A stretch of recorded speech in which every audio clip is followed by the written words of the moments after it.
আসসালামু আলাইকুম ওয়া রাহমাতুল্লাহি ওয়া বারাকাতুহু। সুপ্রিয় বন্ধুরা, হাদিসের আলোচনায় আমরা এখন শুনব সহিহ বুখারী শরীফের 28 নম্বর হাদিস। বিসমিল্লাহির রহমানির রহিম।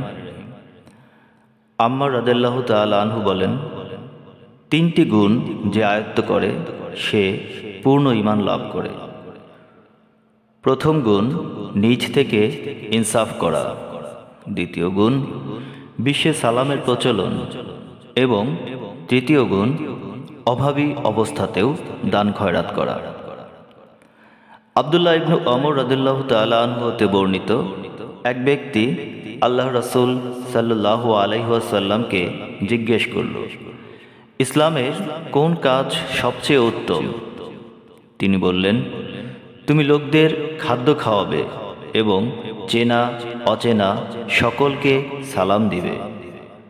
মহান আল্লাহ রাব্বুল আলামিন আমাদের সকলকে কোরআন ও হাদিস অনুযায়ী জীবন গঠন করার তৌফিক দান করুন। আমিন।